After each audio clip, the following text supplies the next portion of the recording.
year. We're all winding down. We thought it might be nice to do a little reuse roundup to celebrate some wins and some lessons learned from 2023. So here we go. First of all, it was a big year for Upstream. I think a lot of this will be familiar to you all because we announced things over the year, but want to acknowledge there was just a lot of change at our own organization this year. I joined Upstream full-time in the early part of the year. We also hired a new CEO, Crystal, and a new reuse networks manager, Mel, who's hosting this meeting. We also restructured this network and we merged a lot of you together into one big mega group called the Reuse Solutions Network. That's this meeting. And there's over 800 people now in the RSN, which is very exciting. It keeps growing. We've got 39 US states and 6 Canadian provinces represented. And we've had our highest attendance ever at August and September, and actually this meeting today, we're like hitting our Zoom cap of 100 people, and we know that people are trying to get in, and we are going to have to change our Zoom license for next year to accommodate more folks. All good things. And we held our first in-person reusies this year at Circularity 23 in Seattle, where there was also just a big uptick in the amount of reuse-focused content covered at the conference, which is great. And we featured over 75 reuse heroes like you all on Upstream's channels. The Indisposable podcast had a really good year, lots of downloads.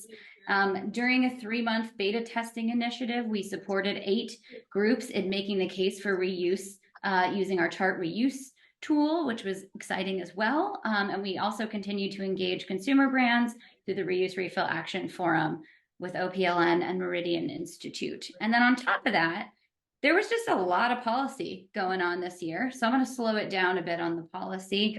First, early in the year, we released principles for reuse in EPR and DRS, that's extended producer responsibility and deposit return systems, which is a mouthful, but both really important big state level policies or could be federal level.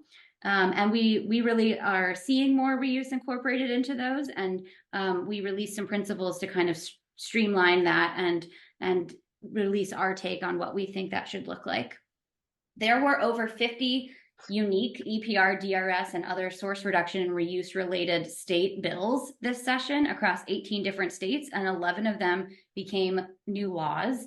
Just a few highlights. We're not going to talk about all 11. There was a big major win in Maine, my home state this year. LD 1909 updated Maine's bottle bill. This includes direct funding from unclaimed deposits for reuse that's beyond just reusable bottles or beverage packaging, and a study of reuse targets and what it would take to get to those in Maine.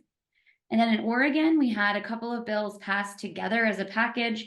SB 545 directs the Oregon Health Authority to update the health codes to allow for BYO for takeout. And it was passed alongside SB 543, which bans foam, foodware, containers, coolers, and packing peanuts and PFAS in food packaging. So that's very exciting. In Washington, we had HB 1085. I'm sure Heather can send you all kinds of more info in the chat on this. Bottle filling stations now required in new construction where drinking fountains are required, bans over water structures like a dock floating on unencased foam, and bans single-use plastic personal care containers at hotels and lodging establishments. And then a fun one in California, super kind of random, but really interesting. SB 622 eliminates an antiquated mandate that licensed cannabis cultivators had to affix a single-use plastic tag to each individual plant. So they no longer have that requirement. So a little bit of source reduction there.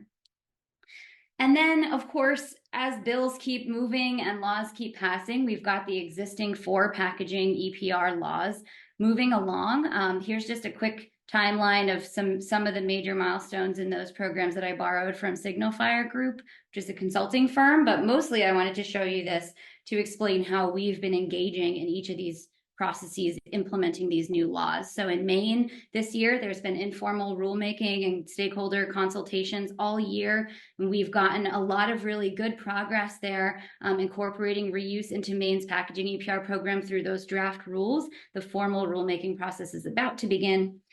In Oregon, we were appointed to the Rulemaking Advisory Committee. So I've been sitting on there along with Marcel from Gaia and some other cool folks, advising on the rules. There's a major funding opportunity for reuse in Oregon's EPR program. They estimate up to $10 million a year could be going to the reuse and waste prevention fund there. So please keep an eye on that one. And there's lots of opportunities for public engagement there. And then in Colorado, they're like off to the races. They have a PRO approved. They're going to have their needs assessment finalized early next year. There's opportunities in that needs assessment for reuse groundwork, getting some things basically in a paper trail so we can establish a case for reuse. And we've been talking with the state agency there about that. And we've, of course, been submitting comments to Cal Recycle in California, who is also doing an informal rulemaking process right now for California's packaging EPR law. So just a lot going on in EPR land, and we are doing everything we can to stay really engaged on that. There's also been a lot of federal attention this year on reuse, almost unprecedented, really. We had a bunch of congressional actions. Of course, the Break Free from Plastic Pollution Act was reintroduced this year.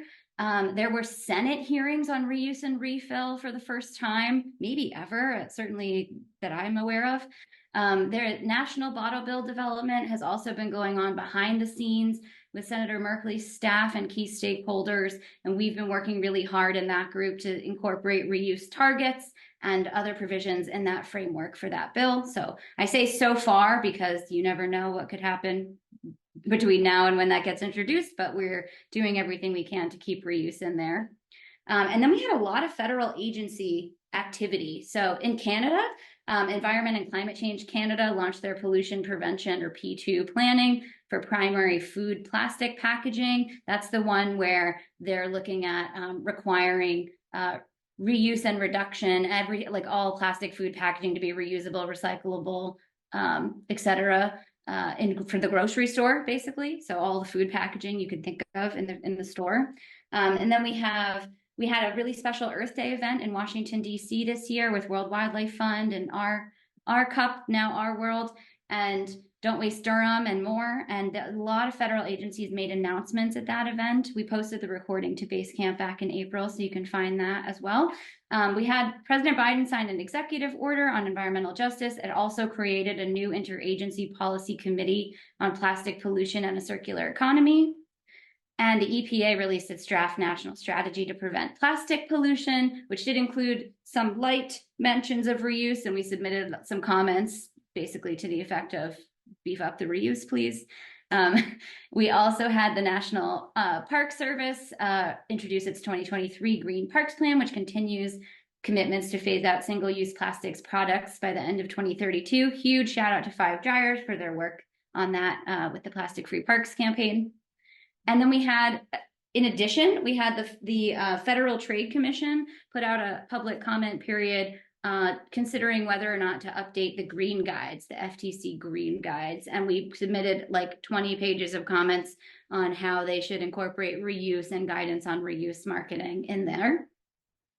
And the Department of Energy released a request for information on all things circular economy. So there was just a lot of federal hubbub this year on reuse.